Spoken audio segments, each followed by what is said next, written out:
సంగఛధ్వం సంవదధ్వం సంవో మనాంసి జానతాం దేవాభాగం యథా పూర్వే సంజానానాం ఉపాస్మహే. పెద్దలందరికీ నమస్కారం. అలాగే డాక్టర్ గారు శ్రీరామారామం ఫేస్బుక్ పేజీలో అందించినటువంటి ఒక అందమైన శ్లోకం యొక్క వ్యాఖ్యానం చూద్దాం. ఆజానుబాహు అరవింద దళాయతాక్షం ఆజన్మ శుద్ధరసహాసముఖ ప్రసాదం శ్యామం గృహీత శరచాపముదార రూపం రామం సరామమభిరామమనుస్మరామి. రామం అనుస్మరామి అంటే స్మరిస్తున్నాను అనటానికి ఎప్పుడైతే అను అని ఉపసర్గ చేర్చారో అందమైనటువంటి వ్యాఖ్యానం వచ్చింది. ఎంత అందంగా ఉందో మనం దాని వివరాలన్నీ మనం మన గ్రూప్ లో చదువుకుందాం. అటువంటి అందమైన శ్లోకానికి అందించినందుకు వారికి ధన్యవాదాలు అర్పిస్తూ ఈరోజు వారి ప్రవచనాన్ని అనుగ్రహించవలసిందిగా కోరుతున్నాను.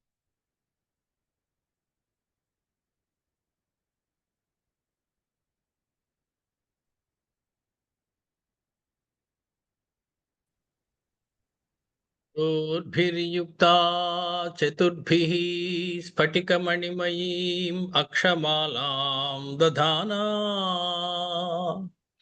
హస్తేనైకేన పద్మం శితమపి చ సుఖం పుస్తకం చాపరేణ భాసాకుందేందు శంఖ స్ఫటికమణి నిభా భాసమానా సమానా సామే వాగ్దేవతేయం నివసతు వదనే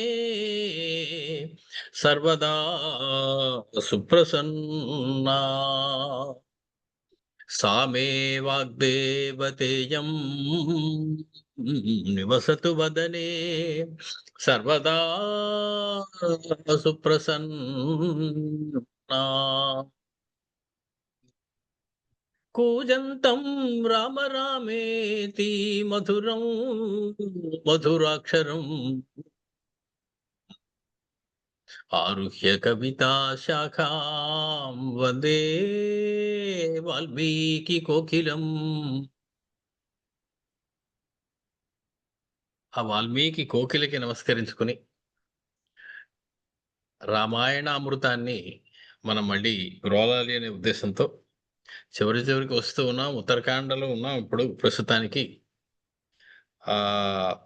పడుతూ లేస్తూ ఆడుతూ ఆగుతూ నడుస్తూ ఆడుతూ నెమ్మదిగా ముందుకు వెళ్తూ ఉన్నాం. అయితే ఇప్పుడు మనకి ఒక సుదీర్ఘమైనటువంటి భారతోపన్యాసాలు మనం ఏర్పాటు చేసుకున్నాం రాజమహేంద్రవరంలో. 60 రోజుల పాటు బ్రహ్మశ్రీ సామవేద షణ్ముఖ శర్మ గారు మనకి భారతామృతాన్ని అందించదలుచుకున్నారు. భారతామృతము వచ్చేటప్పటికి 2 అమృతాలు ఒకేసారి కోరడం అనేది కొంచెం కష్టమైనటువంటి వ్యవహారం. జీర్ణం చేసుకోవడం, అరిగించుకోవడం కూడా కష్టం మనకి. కాబట్టి భారతామృతానికి సవినయంగా వినయాభిశీలుడైనటువంటి రామచంద్రమూర్తి పక్కకి దారిస్తారు. మనం భారతాన్ని ముగించుకున్నాక మళ్ళీ బహుశా దీన్ని కొనసాగించుకుంటాం. 60 రోజుల భాగవతం ముగించుకున్నాక బహుశా. కాబట్టి 60 రోజుల భారతం మొదలయ్యే లోపుని బహుశా ఇది మనకి ఆఖరిది అనుకుంటాను. ఆ తర్వాత కొన్నాళ్ళ విరామం ఉంటుంది. ఆ తర్వాత మళ్ళీ మనం దీన్ని ముగించుకుని తీరుతాం. అందులో సందేహం ఏమి లేదు. పట్టు వదిలిన విక్రమార్కుడు అన్నట్లుగా మనం ముగించుకుని తీరాలి. తప్పకుండా అది ముగించుకుంటాం. కాకపోతే మధ్యలో కొంచెం ఒడిదుడుకులు వస్తూ ఉంటాయి. కాకపోతే విఘ్నాలు అన్నీ కూడా దుష్టమైనవి కాదు. కొన్ని సద్విఘ్నములు ఉంటాయి, కొన్ని దుర్విఘ్నములు ఉంటాయి. ఇది మనకి సద్విఘ్నమే. భారతం గురించి, కృష్ణుని యొక్క లీల గురించి, కృష్ణుడు ఏ రకంగా ధర్మాన్ని ప్రతిష్టాపన చేశారో తెలుసుకునేటువంటి మహాభారతాన్ని మనం వినబోతున్నాం.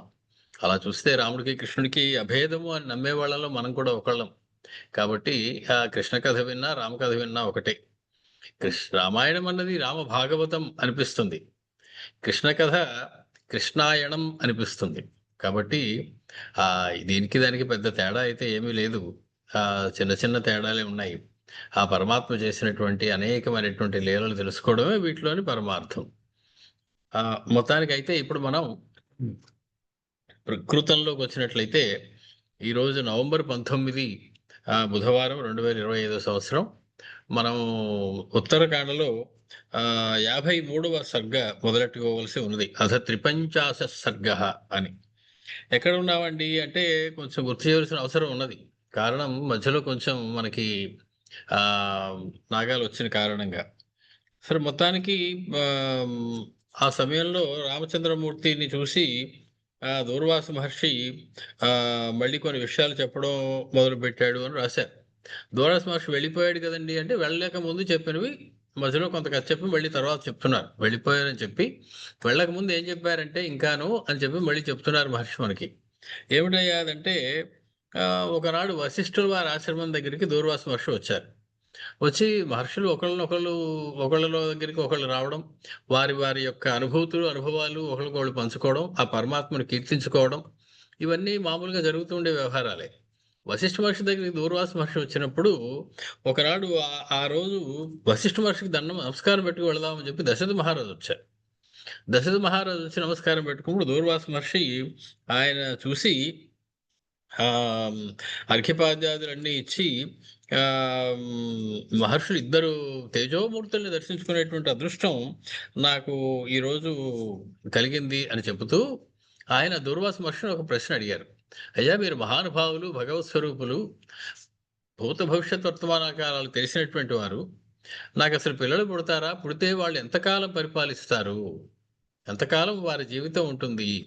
అని చెప్పి వాళ్ళకి నా వంశము ఎంతకాలం నిలబడుతుంది అని చెప్పి, నాకు పుట్టబోయేటువంటి నా పెద్ద పిల్లవాని యొక్క ఆయుర్దాయం ఎంత ఉంటుంది సుమారు? ఇది మీరు దివ్యదృష్టితో చూసి నాకు చెప్పండి అని అడగగానే దూర్వాస మహర్షి దశరథ మహారాజు తోటి అనగనగనగా అంటూ అనేక కథలు చెప్తూ, ఆ కథల్లో భాగంగా ఏ రకంగా అయితే ఆహ్, హ్మ్ విష్ణుమూర్తికి భృగు మహర్షి యొక్క శాపం వచ్చిందో, ఆ శాపం ప్రకారం భృగు మహర్షి ఆహ్, "నీకు భార్యావియోగం జరుగుగాక" అనేటువంటి శాపం విష్ణుమూర్తికే పెట్టగలిగినంతటి తపస్శాలి ఆయన. కాబట్టి ఆ రకంగా విష్ణుమూర్తి పొందినటువంటి శాపం అది అనుభవించడం కోసం నీ కుమారుడు విష్ణుమూర్తి నీ కుమారుడిగా అవతరించనున్నాడయ్యా. కాబట్టి కొంతకాలం సీతమ్మతో వియోగం అనుభవించడం కోసం రాబోతూ ఉన్నాడు, అవతరించబోతూ ఉన్నాడు సుమా అని చెప్పి, ఆ రామ వృత్తాంతం అంతా కూడా అతనికి చెప్పారు. ఈ రకంగా ఆహ్, ఇది మనసులో పెట్టుకున్నాడు దశరథ మహారాజు. కానీ హ్మ్. 11,000 సంవత్సరాలు నీ కుమారుడు పరిపాలిస్తాడు అనేటువంటి మాట కూడా దూర్వాస మహర్షి రామచ దశరథ మహారాజు తోటి చెప్పారు. సీతకు కూడా ఇద్దరు కవల పిల్లలు పుడతారు అనేటువంటి విషయాన్ని కూడా దశరథ మహారాజుకి చెప్పాడు దూర్వాస మహర్షి. ఎలాంటి మనుమలు ఎలా ఉంటారో కూడా చెప్పేసాడు. మొత్తానికి శ్రీరామచంద్రమూర్తి తన కుమారుడికి పట్టం కడతాడయ్యా. ఆ తర్వాత అతను అవతార సమాప్తి చేస్తాడు అనేటువంటి విషయాన్ని కూడా దశరథ మహారాజు తోటి చెప్పాడు. మొత్తానికి ఇదంతా జరిగినటువంటి వ్యవహారం పక్కన నిలబడి విన్నవాడు సుమంత్రుడు. ఆనాడు మీ నాన్నగారికి, దూర్వాసుడికి ఇటువంటి సంభాషణ జరిగిందయ్యా. కానీ నేను ఇన్నాళ్ళు దాన్ని మనసులోనే ఉంచుకున్నాను. ఎవరికీ చెప్పలేదు. చెప్పేటువంటి వ్యవహారం కాదిదని. కానీ లక్ష్మణ నువ్వింత దుఃఖాన్ని పొందుతూ ఉంటే నాకు చెప్పక తప్పటం లేదు. కాబట్టి మీ అన్నగారి గురించి నువ్వేమి ఆలోచించకపోకు సుమా అని చెప్పి లక్ష్మణుడిని ఓదారుస్తూ రథం మీద సీతను దింపేసిన తర్వాత సుమంత్రుడు రామచంద్రమూర్తి యొక్క భవనం దగ్గరికి లక్ష్మణుడిని తీసుకొని వస్తూ ఉన్నాడు. లక్ష్మణుడు ఇప్పుడు ఆహ్ ఆ! సుమంతుడు చెప్పినటువంటి మాటలన్నీ విని ఏ రకంగా తన తండ్రికి, దూర్వాసుడికి సంభాషణలు జరిగాయో, ఏ రకంగా రామచంద్రుడి యొక్క గొప్పదనం, ఆయన ఎన్నాళ్ళు పాలిస్తారు, అతనికి కవల పిల్లలు పుడతారు, ఇవన్నీ విషయాలు మీరు తెలుసుకున్నటువంటి లక్ష్మణుడు మిక్కిలి ఆనందంతోటి తన కన్నీరు తుడుచుకొని, తన దుఃఖాన్ని కొంత చల్లార్చుకొని సుమంతుడు రథం మీద బయలుదేరి మళ్ళీ రామచంద్రమూర్తి యొక్క భవనం దగ్గరికి వచ్చేసారు. ఇక్కడి నుంచి మనం కథ మొదలెట్టుకోవలసి ఉన్నది. త్రిపంచాశ సర్గః. లక్ష్మణస్య తు తద్వాక్యం నిశమ్య పరమాద్భుతం సుప్రీతశ్చాభవద్ రామో వాక్యమేతత్ ప్రువాచః. మొత్తానికి హ్మ్. ఆహ్, ఆహ్, లక్ష్మణస్వామి రామచంద్రుడిని ఓదార్చారు ముందు. "ఏమయ్యా నువ్వు ఇలాగా హ్మ్. ఆహ్, దుఃఖంగా, దైన్యంగా ఉంటే లాభం లేదు. ఏమిటనుకుంటున్నావు నువ్వు? నువ్వేమీ కూడా కాలం యొక్క గతి ఇలా ఉన్నది. ఆ బ్రహ్మగారి యొక్క నడక ఇలా ఉండాలి అని రాసినప్పుడు నువ్వైనా, నేనైనా, ఎవరైనా సరే అనుభవించవలసిందే. కాబట్టి నువ్వు అని ఒక కొంత వైరాగ్యాన్ని కూడా రామచంద్రమూర్తికి లక్ష్మణుడే బోధించినట్లుగా మనకు కనపడుతుంది. తస్మాత్ పుత్రేషు దారేషు మిత్రేషు చ ధనేషు చ నాతి ప్రసంగః కర్తవ్యః విప్రయోగే విప్రయోగో హి తైః ధ్రువః. కొన్నాళ్ళు కలిసిన తర్వాత విడిపోవడం అనేది తప్పదయ్యా. ఎవరెవరు? పుత్రులు, భార్యలు, మిత్రులు, భార్యలు అనక్కర్లేదు. మన పుత్రులు, భార్య, మిత్రుడు, మిత్రులు, ధనములు ఇవన్నీ కూడా కొన్నాళ్ళే కలిసి ఉంటాయి. ఎంతో కాలం కలిసి ఉండవు. కొన్నాళ్ళ తర్వాత విడిపోక తప్పదు సుమా. ఇది మనసులో పెట్టుకొని ఉండాలి సుమా. కాబట్టి నేదృశేషు విముహ్యంతి తద్విధా పురుషర్షభాః. నీలాంటి పురుషర్షభులు, పురుష శ్రేష్ఠులు ఓ రామచంద్ర దుఃఖిస్తారా ఇలాంటి చిన్న విషయానికి? ఇలాంటి విషయాన్ని చూసి నువ్వు బాధపడతావా? కళ్ళనీళ్ళు పెట్టుకుంటావా? అపవాదస్స కిల తే పునః యశతి రాఘవా. ఇప్పుడు నీకు ఇప్పటికే ఒక అపవాదం వచ్చింది. ఏమని? సీతమ్మ పరపురుషుడు ఇంట్లో ఉన్నప్పటికీ కూడా రామచంద్రమూర్తి తిరిగి తెచ్చుకున్నాడు అని. ఇప్పుడు నువ్వు ఇలా శోకించినట్లయితే రెండో అపవాదం వస్తుంది. ఏమని? సీతను విడిచిపెట్టేసినప్పటికీ కూడా సీతను మర్చిపోలేక రామచంద్రుడు దైన్యంలోనే ఉన్నాడు, రాజ్యపాలన చేయలేకపోయాడు అని రెండో అపవాదు కూడా నువ్వు మూట కట్టుకోబోతూ ఉన్నావు ఇలా దైన్యంగా ఉన్నట్లయితే. కాబట్టి నువ్వు ధైర్యంతో ఉండు. త్యజ ఇమాం దుర్బలాం బుద్ధిం సంతాపం ఆకురుష్వ. నీ దుర్బలమైనటువంటి బుద్ధిని విడిచిపెట్టి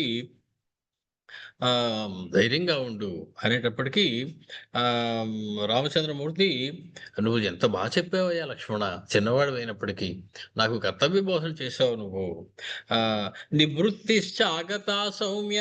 నాకు ప్రశాంతంగా ఉన్నది ఇప్పుడు, నా మనసుకు ప్రశాంతం లభించింది. సంతాపశ్చ నిరాకృత.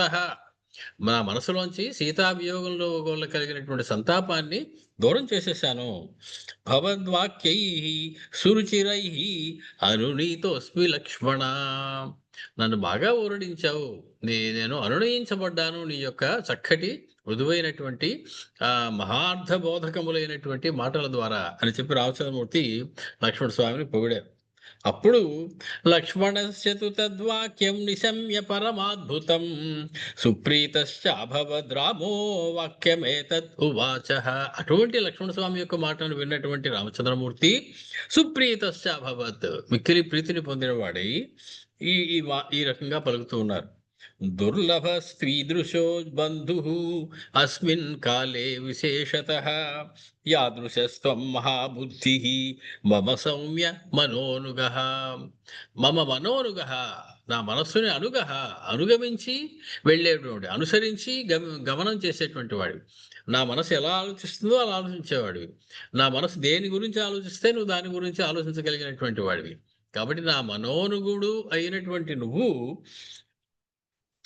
ఎటువంటి వాడువో అటువంటి గొప్ప బుద్ధి కలిగినటువంటి వాడు, మనస్సును అనుసరించేటువంటి వాడు దుర్లభం. దుర్లభ, ఒక పట్టాన్ని ఎవరికి దొరకరయ్యా. ఈదృశో బంధు అస్మిన్ కాలే విశేషత. కష్టంలో ఉన్నప్పుడు, దుఃఖంలో ఉన్నప్పుడు నీలాంటి బంధువు దగ్గర ఉండడం, ఆ కష్టాన్ని దోషాన్ని దూరం చేయడం అనేది అందరికీ కుదిరేటువంటి వ్యవహారం, అందరికీ దొరికేటువంటి అదృష్టం కాదు. నీలాంటి వాడు ఎక్కడ దొరుకుతాడయ్యా?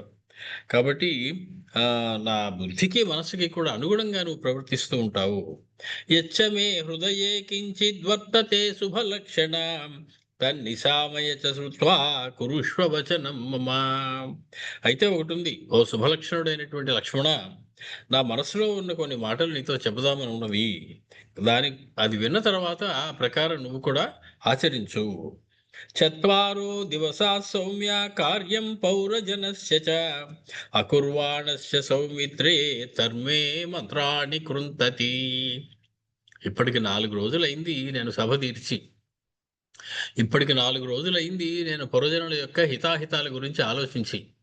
నేను ఒక తెలియనటువంటి ఒక నిరుత్సాహంలోకి, దైన్యంలోకి వెళ్ళిపోయాను. ఈ విషయం నా మనస్సుకి చాలా పెడుతూ ఉన్నది. ఎందుకంటే నేను ప్రజలని ఈ రకంగా అశ్రద్ధ చేసిన వాడను కాను ఎప్పుడు. ఈ 10,000 సంవత్సరాల పాలనలోను కూడా. కాబట్టి నాకు ఇప్పుడు చాలా బాధగా ఉన్నది. తన్మే మర్మాణి కృంతతి, నా మర్మములను వేధిస్తూ ఉన్నది. అంటే నా అంతరాత్మ చాలా బాధపడుతూ ఉన్నది. నేను చాలా ఇబ్బంది పడుతూ ఉన్నాను. మనసులో నన్ను నేను సముదాయించుకోలేకపోతూ ఉన్నాను. ఇలాగ నేను ప్రజలకు దూరమై, ప్రజాపాలనన్నిటికి దూరమైపోయి 4 రోజులయింది ఇప్పటికి. आहूयन्तां प्रकृतयः पुरोधा मन्त्रिणस्तथा కార్యార్థినశ్చ పురుషాః స్త్రియో వా పురుషర్షభా. ఒక పని చెయ్యి. నువ్విప్పుడు వ్యవహారం చేయడానికి అవకాశము, నేర్పు ఉన్నటువంటి లేదా పదవి ఉన్నటువంటి వాళ్ళు ఎవరెవరైతే ఉన్నారో, పురుషులైతే పురుషులు, స్త్రీలైతే స్త్రీలు, వాళ్ళందరినీ అంటే ఎవరి దగ్గర మనం సరి అయినటువంటి నిర్ణయాలు తీసుకోవాలో, ఎవరితో ఆలోచించిన నిర్ణయాలు తీసుకోవాలో అటువంటి వాళ్ళందరినీ కూడా పురోహితులు, మంత్రులు, అష్ట ప్రకృతులు అంటారు. వాళ్ళందరినీ కూడా నువ్వు పిలిచి ఒక సమావేశం ఏర్పాటు చేయి. పౌరకార్యాణి యో రాజా న కరోతి దినే దినే సంవృతే నరకే ఘోరే పతితో నాత్ర సంశయః. పరమాద్భుతమైనటువంటి రాజనీతి మాట ఒకటి చెప్తూ ఉన్నారు రామ్. ప్రతిరోజు కూడా తన యొక్క సుఖాలతోటి, భోగాలతోటి ఆనందిస్తూ లేదా తన యొక్క కష్ట నష్టాలు కూరిపోయి ఏదో కారణం వల్ల ఏ రాజైతే ఏ రోజైతే పౌర కార్యాలు చేయడం మానేస్తాడో, పౌరులకు సంబంధించినటువంటి వారి యొక్క యోగక్షేమాలు చూడడం మానేస్తాడో, అటువంటి రాజు గాలి వెలుతురు లేకుండా ఉన్నటువంటి కప్పివేయబడినటువంటి ఘోరమైనటువంటి నరకంలో పడతాడు. సంవృతే నరకే ఘోరే, సంవృతమైనటువంటి కప్పబడినటువంటి పూర్తిగా మూసేసినటువంటి గాలి చొరనటువంటి గాలి ఆడనటువంటి నరకంలో పడతాడు అటువంటి రాజు సుమా. శ్రూయతే హి పురా రాజా నృగో నామ మహాయశాః బభూవ పృథివీ పాలో బ్రహ్మణ్యః సత్యవాక్ శుచిః. అనగనగనగా ఒక కథ నాకు గుర్తొస్తూ ఉన్నదయ్యా. పూర్వకాలంలో గొప్ప కీర్తి కలిగినటువంటి నృగు మహారాజు. నృగుడు అనేటువంటి ఒక రాజు ఉండేవాడు. ఆ నృగ మహారాజు యొక్క చరిత్ర నాకు గుర్తుకొస్తూ ఉన్నది. అతడు బ్రహ్మణ్యుడు, సత్యవాక్కు, పరిశుద్ధమైనటువంటి అంతఃకరణం కలిగినటువంటి వాడు. స కదాచిత్ గవాం కోటేః సవత్సాః స్వర్ణభూషితాః నృదేవో భూమిదేవేభ్యః పుష్కరేషు దదౌ నృపః. ఒకానొక నాడు ఆ నృగు మహారాజు ఏం చేశాడు అంటే, పుష్కరాలు వచ్చినప్పుడు వత్సములతో కూడినటువంటి సవత్సమైనటువంటి గోవులని, బంగారం చేత అలంకరింపబడినటువంటి గోవులని, కోట్ల కొద్దీ గోవులు అలాంటివి, వాటిని అక్కడ ఉన్నటువంటి బ్రాహ్మణులందరికీ కూడా దానం చేశాడయ్యా. తత సంగాద్గతాధేను సవత్సా స్పర్శితా నఘ బ్రాహ్మణ్యశ్చాహితాగ్నేస్తు దరిద్రస్యోంఛవర్తినః. అక్కడ ఆ దానం తీసుకున్నటువంటి వారిలో మహా అహితాగ్ని అయినటువంటి, దరిద్రంతో బాధపడుతూ ఉంచవృత్తిలో ఉన్నటువంటి, ఉంచవృత్తి అంటే భిక్షమెత్తుకుని జీవించడం లాంటిది, లేదా కంకులు అవి కోసేసిన తర్వాత వరికి వాటికి నేల మీద కొన్ని తెలియకుండా కొన్ని ధాన్యాలు రాలుతాయి.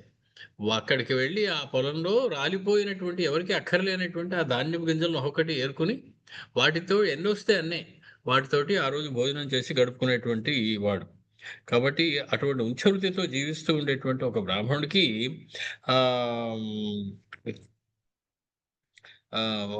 అతడు కూడా ఒక గోవు, ఒక మంచి లేగదూడ వచ్చాయి. వాటిని తీసుకుని అతని వెంట ఆ గోవు అవన్నీ కూడా ఆవు దూడ కూడా వెళ్ళాయి. సనష్టాం గాం క్షుదార్తో వై అన్విష్యం తత్ర తత్రః నాపశ్యత్ సర్వరాష్ట్రేషు సంవత్సర గణాన్ బహూన్.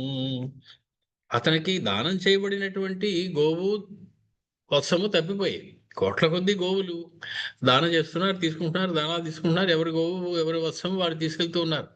ఇతని యొక్క గోవు, ఇతను దానం తీసుకున్నటువంటి ఆ వత్సము రెండు కనిపించకుండా పోయాయి. దాంతో అప్పటికే దరిద్రంతో ఉన్నాడు. ఆకలితో ఉన్నాడు. ఏదో గోవు ప్రభులు దానం చేశారు, బంగారంతో పాటు ఇచ్చారు. వాటిని జాగ్రత్తగా మేపుకుంటూ ఈ ఆకలి బాగా తీర్చుకోవచ్చు అనుకుంటున్నటువంటి వాడికి తను దానం పుచ్చుకున్నటువంటి గోవు, వత్సము కూడా కనపడకుండా పోయాయి. ఎక్కడో మందులో కలిసిపోయాయి. ఎంతా వెతికారు. వెతికేటప్పటికి ఆ గోవు ఎక్కడ కనపడలేదు. దానికోసం మొత్తం దేశమంతా గాలించారు. కొన్ని సంవత్సరాల పాటు వెతికారు. ఇతడికి ఇచ్చినటువంటి గోవు, దూడ ఎక్కడికెళ్ళిపోయాయి అని. కానీ అవి 2 కనపడలేదు. తతః కనఖలం దృక్త్వా జీర్ణవత్సాం నిరామయాం దదృశే తాం స్వికాం ధేనుం బ్రాహ్మణస్య నివేశనే. మొత్తానికి కనఖల అనేటువంటి ఒక ప్రదేశం ఉంది ఆ రాజ్యంలో.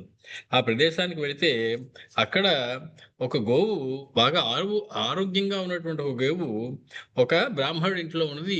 అది తాను దానం తీసుకున్న గోవు ఇదే అని అతను గుర్తుపెట్టాడు. కానీ దూడ మాత్రం కొంచెం బలహీనంగా ఉంది. ఆవు మాత్రం చాలా బలంగానే ఉంది. ఈ నృగు మహారాజు నాకిచ్చిన గోవు, నాకిచ్చిన వత్సము ఇదే అని చెప్పి అతను గుర్తుపెట్టాడు. అథతాం నామధేయేన స్వకేనో వాచ బ్రాహ్మణ ఆగచ్చ శబలేత్యేవం సాతు శుశ్రావ గౌ స్వరం. మొత్తానికి అతడు దానికి శబల అని పేరు పెట్టుకున్నాడు దానం తీసుకోగానే. ఓ శబల అని చెప్పి దాన్ని పేరుతో పిలిచాడు. శబలే అంటే ఒక గోవుకు పెట్టినటువంటి పేరు. గోవుకు ఉన్నటువంటి మరొక అనేక పేర్లలో ఒకటి. ఓ శబల, నువ్వు రా అని చెప్పి ఆ గోవును పిలిచాడు దూరం నుంచే. వెంటనే ఆ గోవు ఇతడి యొక్క స్వరాన్ని వింది. తన యజమాని ఇతడు అని గుర్తుపట్టింది ఆ గోవు. తస్యతం స్వరమాజ్ఞాయ క్షుధార్తస్య ద్విజస్య వై అన్వగాత్ పృష్ఠతః సా గౌః గచ్చంతం పావకోపమం. బ్రహ్మణ్యుడు మహాతేజ సంపన్నుడు అనేటువంటి ఆ బ్రాహ్మణుడు అలా పిలవగానే విన్నటువంటి గోవు ఇతడే నా యజమాని అని అది కూడా గుర్తించింది. ఇదే నా గోవు అని అతడు ఎలా గుర్తించాడో ఇతడే నా యజమానిని గోవు కూడా గుర్తించి అతడు నడుస్తూ ఉంటే అతని వెనకాల అది కూడా నడుచుకుంటూ వచ్చేసింది. మొత్తానికి యోపి పాలయతే విప్రః సోపి గామన్వగాధృతం గత్వా చ తం ఋషిం చష్టే మమ గౌరితి సత్వరం. ఎవరైతే బ్రాహ్మణుడి ఇంటిలో ఈ గోవు కనపడిందో ఆ ఇంట్లోంచి ఆ బ్రాహ్మణుడు బయటకు వచ్చి గబగబా ఇదేమిటి నా గోవు ఇతని వెనకాల వెళ్ళిపోతుంది అని చెప్పి దాని వెనకాల పరుగెట్టుకుంటూ పరుగులాంటి నడకతో వెళ్ళి ఆ బ్రాహ్మణుని ఆపి, ఏమయ్యా ఈ గోవుని ఎలా తీసుకెళ్ళిపోతున్నావు నువ్వు? ఇది నా గోవు, నాకు సంబంధించినటువంటి గోవు, కాబట్టి నువ్వు అలా తీసుకెళ్ళడానికి వీల్లేదు సుమా, నీతో వచ్చేస్తే ఎలాగిది అన్నాడు. స్పర్శితా రాజసింహేన మమ దత్తా నృగేణ తయోర్బ్రాహ్మణయోర్వాదో మహానాసీద్ విపశ్చితో. మొత్తానికి ఈ గోవు నాది అని అతడు, ఈ గోవు రఘు మహారాజు నాకు దానం చేశాడయ్యా, ఇది నాది అని చెప్పి ఇతడు. మొత్తానికి ఆ పండితులైనటువంటి ఆ బ్రాహ్మణిద్దరు కూడా చిన్న వాదోపవాదం, ఒక చిన్న జగడం లాంటిది, కలహం లాంటిది ఒకటి జరిగింది. వివదంతౌ తతోన్యోన్యం దాతారమభిజగ్మతుః తౌ రాజభవనద్వారీ నప్రాప్తౌ నృగశాసనం. మొత్తానికి వాళ్ళిద్దరూ ఆ రకంగా ఒకరి మీద ఒకరు నిందించుకుంటూ కలహించుకుంటూ ఉండేటప్పటికీ వాళ్ళు ఎవరో సలహాలు ఇచ్చేటప్పుడు మొత్తం ఇద్దరు కలిసి బయలుదేరి నృగు మహారాజు గారి దగ్గరికి వెళ్ళారు. రాజభవన ద్వారం దగ్గరే ద్వారపాలకులు అడ్డేశారు. ఏమైనా ఇలా దెబ్బలాడుకుంటూ ఆవును పట్టుకొచ్చి మీరు ఏమిటో ఇక్కడ గొడవ, వెళ్ళిపోండి, లోపలికి వెళ్ళడానికి వీల్లేదు అని చెప్పి నృగు మహారాజు దర్శనం వాళ్ళకి దొరకలేదు. అహోరాత్రాణ్యనేకాని వసంతో క్రోధమీయతు ఊచతుశ్చ మహాత్మానౌ తావుభౌ ద్విజసత్తమౌ క్రుద్ధౌ పరమ సంతప్తౌ వాక్యం ఘోరాభిసంహితం. సరే పోనీ రాత్రి ఇక్కడ పడుకుంటాము, చోట ఎక్కడో చూసుకుని రేపు పొద్దున నృగు మహారాజుని కలుద్దాము అని చెప్పి ఆగిపోయారు. అన్నాడు నృగు మహారాజు దర్శనం అవ్వలా. అలాగ వారు నృగు మహారాజు కోసం వేచి ఉన్నారు. ఏదో ఆయనకి తమ గోడు చెప్పుకుంటే ఆయన ఏదో న్యాయం చెప్తాడు. అవునయ్యా ఈ గోవుని నేను ఇతనికే ఇచ్చానని చెప్తే వెళ్ళిపోదామని ఇతను అనుకుంటున్నాడు. అబ్బాయి ఈ గోవు నాకు గుర్తులేదయా, అతడిదే కావచ్చు, అతని ఇంట్లోంచి నువ్వు పట్టుకొచ్చా, ఎలా పట్టుకొచ్చేస్తావు, అతనికి వదిలేసేయి అని తీర్పు చెప్పచ్చు. ఏది చెప్పినా రాజుగారు రావాలి, తీర్పు చెప్పాలి. ఆ రాజుగారి దర్శనం అవటంలా ఎన్నాళ్ళు అహోరాత్రాణి అనేకాని, అనేకమైనటువంటి పగళ్ళు రాత్రులు గడిచిపోతూ ఉన్నాయి. వాళ్ళు అలాగా అతని కోసం వేచి ఉండి ఆ బ్రాహ్మణులిద్దరికీ కూడా క్రోధమీయతు, కోపం వచ్చింది. వెంటనే వాళ్ళు భృగు మహారాజు తోటి ఘోరమైనటువంటి మాటలు చెప్పారు. అర్థినాం కార్యసిద్ధ్యర్థం యస్మాత్వం నైషి దర్శనం అదృశ్య సర్వభూతానాం కృకలాసో భవిష్యసి. నీ రాజ్యంలో ఉన్న ప్రజలు నీకు పిల్లల లాంటి వారు. వారు నువ్వు ఎంత జాగ్రత్తగా పాలించుకోవాలి. అటువంటి సమయంలో నువ్వు ఇద్దరు బ్రాహ్మణోత్తములు నీ దగ్గరికి వచ్చి దర్శనం కోరుతూ ఉంటే, ఇన్ని రోజులు, ఇన్ని పగళ్ళు, ఇన్ని రాత్రులు నీ కోసం వేచి ఉంటే వాళ్ళకి దర్శనం ఇవ్వడానికి కూడా నీకు ఖాళీ లేదయ్యా. కాబట్టి నువ్వేం చేస్తావంటే ఒక తొండగా మారిపో నీకు అని చెప్పి వారిద్దరూ కూడా శపించారు. ఎలాంటిది? అదృశ్య సర్వభూతానాం, ఏ ప్రాణులకి కూడా కనపడకుండా ఉంటావు. నువ్వు అందరినీ చూడగలవు, అన్ని జంతువులు, అందరు మనుషులు నీకు కనపడతారు, కానీ అవేవి నిన్ను చూడలేవు. నీకు ఒక తొండ జన్మ వచ్చుగాక అని చెప్పి వెంటనే వారు శాపం ఇచ్చేశారు. బహువర్ష సహస్రాణి బహువర్ష శతాని చ స్వభ్రే త్వం కృకలీభూతో దీర్ఘకాలం నివస్యసి. ఇలా నీవు తొండగా కొన్ని వేల సంవత్సరాలు, కొన్ని వందల సంవత్సరాలు, సుదీర్ఘమైనటువంటి కాలం ఓ గోతిలో పడి అలాగే బ్రతుకు వెల్లడిస్తావు. నీకు మరణం రాదు, అలాగే నువ్వు సంతోషంగానే ఉండలేవు. ఆ తొండ జన్మలోనే నువ్వు అలా ఉండిపోతావు. ఉత్పత్స్యతే హి లోకేస్మిన్ యదూనాం కీర్తివర్ధనః వాసుదేవ ఇతి ఖ్యాతో విష్ణు పురుష విగ్రహః. మొత్తానికి అలా కొన్ని వేల సంవత్సరాలు అయిన తర్వాత విష్ణువు యదు వంశపు యొక్క కీర్తిని పెంచినటువంటి విష్ణువు వాసుదేవ అనేటువంటి పేరుతోటి ప్రసిద్ధుడై మానవ అవతారాన్ని దాల్చి ఈ లోకంలో పుడతాడు కొన్నాళ్ళకి. నతే సతే మోక్షయిత శాపాత్ రాజన్ తస్మాత్ భవిష్యతి. వీళ్ళు పాపం శాపం పెట్టేశారు, కానీ మహాదయతోటి మళ్ళీ వెంటనే దానికి విరుగుడు కూడా వాళ్ళు చెప్తున్నారు. శాప ఉపశమనం ఎలా జరుగుతుందో కూడా చెప్తూ ఉన్నారు. సతే మోక్షయిత శాపాత్ రాజన్ తస్మాత్ భవిష్యతి కృతాచతేన కాలేన నిష్కృతిస్తే భవిష్యతి. మొత్తానికి ఆ వాసుదేవ రూపంలో వచ్చినటువంటి పరమాత్మ అయినటువంటి విష్ణుమూర్తి యొక్క అనుగ్రహం వల్ల నీకు మా శాపం విడిపోతుంది. అప్పటికి నీకు ప్రాయశ్చిత్తం పూర్తి అవుతుంది.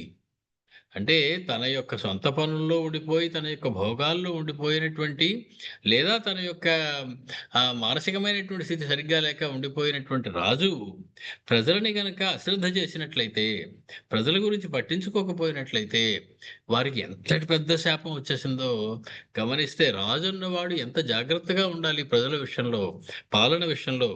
నిరంతరము వారికి లభ్యమయ్యేలాగా, వారు ఎప్పుడు పిలిచినా పలికేలాగా, తన సొంత కుమారుని చూసుకునేలాగా చూసుకుంటూ 1000 కళ్ళతో వాళ్ళ గురించి ఆలోచిస్తూ కనిపెడుతూ త్రికరణ శుద్ధిగా వాళ్ళ కోసం పనిచేయాలి. మనస్సు వాళ్ళ గురించి ఆలోచించాలి. మాట ఏదైనా మాట్లాడితే వారికి శుభాన్ని కలిగించేది మాట్లాడాలి. పని ఏదైనా చేస్తే వాళ్ళకు ఉపయోగపడేటువంటి పని చేయాలి. ఇది త్రికరణ శుద్ధిగా చేయడం. దీనికే మరొక పేరు ఉపాసన. ఇక్ష్వాకు వంశపు రాజులందరూ కూడా రాజ్యాన్ని ఉపాసించారు అనేటువంటి మాటకి ఇది అర్థం. అంత జాగ్రత్తగా వాళ్ళు ఆ రాజ్యాన్ని అంత ఒక రకంగా చెప్పండి, అంత సీరియస్గా వాళ్ళు పాలన తీసుకున్నారు.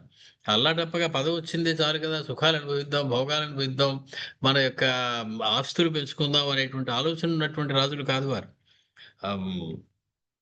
రామచంద్రమూర్తి చెప్పారు, 10 వర్ష సహస్రాణి 10 వర్ష శతాని చ.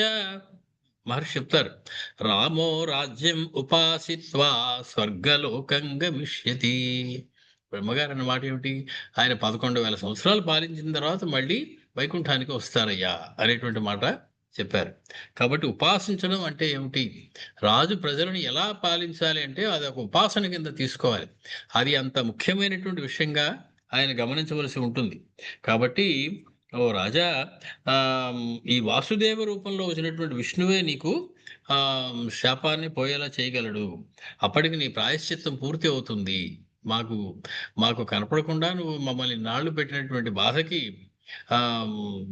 నీకు అదే శాపము. భారావతరణార్థం హి నరనారాయణ ఉభౌ ఉత్పత్స్యేతే మహావీర్యౌ కలౌ యుగ ఉపస్థితే. మొత్తానికి కలియుగం ఇంకా దగ్గర పడుతుంది అనగా నరనారాయణ ఇద్దరు కూడా ఈ భూభారాన్ని తొలగించడం కోసం అవతరించబోతూ ఉన్నారయ్యా. కాబట్టి ఆ సమయం దాకా నువ్వు వేచి ఉండాల్సిందే.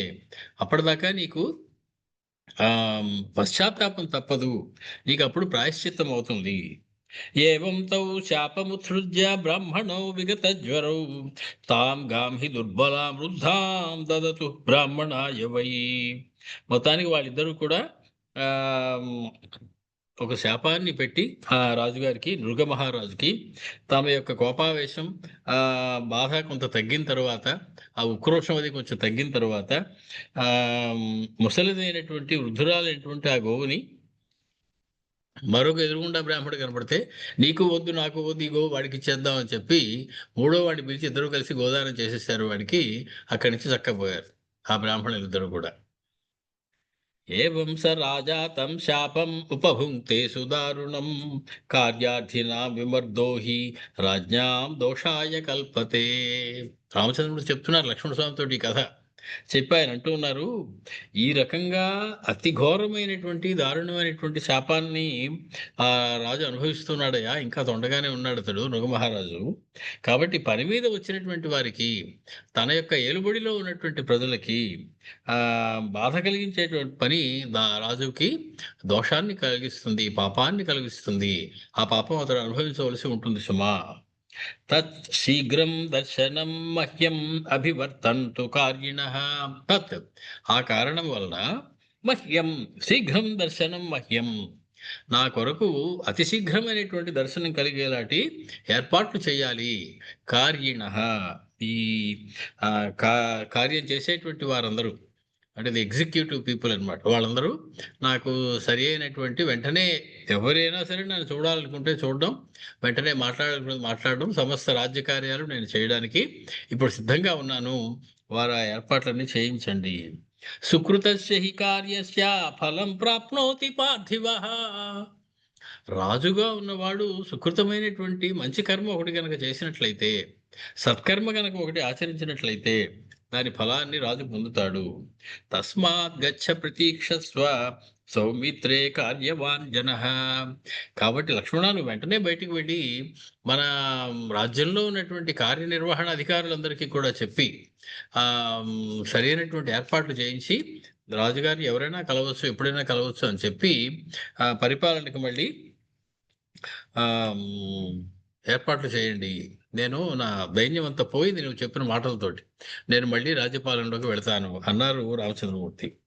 రామస్య భాషితం శ్రుత్వా లక్ష్మణ పరమార్థవిత్ ఉవాచ ప్రాంజలిర్వాక్యం రాఘవం దీప్త తేజసం. రాముల వారి మాటలు విని చాలా ఆనందపడుతూ ఆ కథ గురించి ఆలోచిస్తున్నటువంటి లక్ష్మణ స్వామి రెండు చేతులు జోడించి రాముల వారికి నమస్కరించి ఈ రకంగా చెప్తూ ఉన్నారు. అల్పాపరాధే కాకుస్థ ద్విజాభ్యాం శాప ఈదృశః మహానృగస్య రాజర్షేః యమదండ ఇవాపరః. నృగమహారాజు ఎంత మంచివాడయ్యా! అంత మంచివాడైనప్పటికీ కూడా ఒక చిన్న అపరాధం చేసినంత మాత్రాన ఆ బ్రాహ్మణులు ఇంత పెద్ద శాపం విధించారయ్యా ఆయనకి. కాబట్టి ఇంత పెద్ద శిక్ష ఉంటుందా రాజు అన్నటువంటి వాడు అపరాధం చేసినట్లయితే? కాబట్టి అది యమదండం లాంటి శాపం ఒకటి ఇచ్చేశారు కదా. తన మహారాజు, తన రూపం పోయింది, ఐశ్వర్యం పోయింది, తన ఉనికి పోయింది, ఎవరికి కనపడటం లేదు ఎక్కడున్నాడో. ఒక తొండ రూపంలో తయారై అతగాడు తన యొక్క బాధని అనుభవిస్తూ ఉన్నాడు. చాలా ఆశ్చర్యంగా ఉన్నది అన్నారు లక్ష్మణస్వామి. శ్రుత్వా తు పాప సంయుక్తం ఆత్మానం పురుషర్షభ కిమువాచ నృగో రాజా ద్విజౌ క్రోధ సమన్వితః. మృగమహారాజు వాళ్ళిద్దరూ అంత పెద్ద శాపం పెడితే తాను పాపం తెలిసి చేశాను అనేటువంటి విషయాన్ని గ్రహించి ఉంటాడే మృగమహారాజు. వెంటనే వాళ్ళిద్దరితోటి, మికిలి కోపంగా ఉన్న వాళ్ళిద్దరితోటి ఏ రకంగా మాట్లాడాడు మృగమహారాజు తనకి శాపం ఇచ్చిన వాళ్ళతోటి. వారి మధ్య ఏం సంభాషణ జరిగింది అది కూడా నాకు చెప్పవా అని అడిగారు లక్ష్మణస్వామి రామచంద్రమూర్తి.